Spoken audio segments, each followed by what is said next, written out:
started on public access. We talked about that. You moved to YouTube, which you got bought by, what, a pay-per-click ad company? Yeah, a company that wanted to get into entertainment and realized after 2 years they probably weren't the best suited company to get into entertainment. And then that's when we got sold to Hollywood.com. I guess, I'm just going to, and Carl, you tell me if I get off track here or anything, but I'm just going to, yeah, I'll do that in a little while. My big thing is how to get ideas out there. And the reason why I brought up access television is because, being that when you think about it, access television was a form of social media of its time, but it was a very limited scope of social media.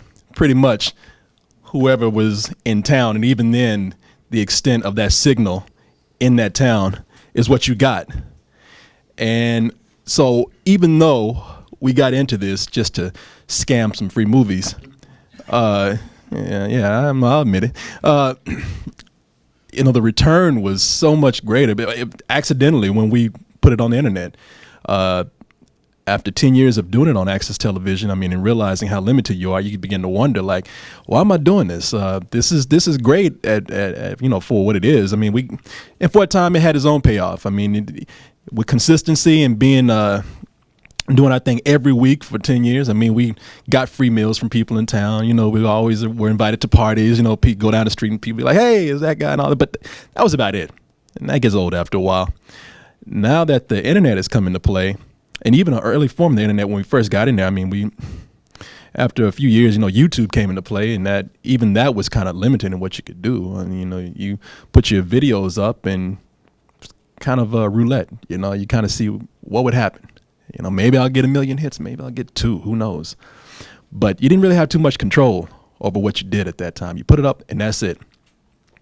By the time we got around to being bought up by this company, which was called Meva, I don't know if I mentioned it already, but Meva bought us up, and I went into it thinking like, for everything that we need, it's going to cost millions and millions of dollars in order to build it up the way we want, in order to be like these professional sites that I had seen before. It's going to take a lot of marketing, and it's going to have a team of technicians and developers, and I don't know if we'll be able to afford that. But then that's when you had a lot of other companies come into play, such as what Carl mentioned, which was Ning, and that was what I suggested to Meva when we first had to realize that the most important part of our site was just not putting up videos.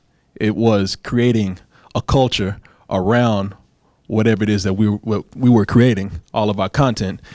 The people make or break us. We can put videos up and have people watch them, write blogs and whatnot, but there's nothing to really distinguish us from everybody else. And even then, and even when your idea is original, it really is hard to gain some identity from that. Because it's lost in all the other stuff that's out there. So, our biggest strength was the people who just, the small cult following that we had. And, we had that with our access television show. But the thing is, people were just watchers on that. They weren't able to interact as much as we have now with social media. So when something like Ning came into play, and we were able to use that as our social media platform, that allowed all of our members to not only come in and see what we did, to write about what we did, but they could interact with each other. They could start to praise each other, start to share ideas with each other, start to, curse out each other or flirt with each other. There's been people who've met each other online. It's just like anything else. And the cool thing about it is all of it was kind of centered around our content. Even though we encourage people to be creative there, people are now uploading art that's centered on what we do. People are writing fan fiction about our characters on there. People are, and as Carl mentioned, we throw parties now, and people come from all around the world to just not so much even meet us, but just to meet each other. All these faces that they saw online that they talked to but never saw before.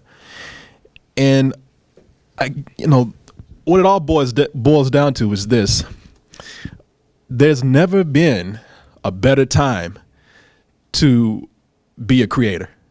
I mean, to exchange ideas, because you have so many different ways of doing it now. I mean, Ning was just the tip of the iceberg for us when we started using that.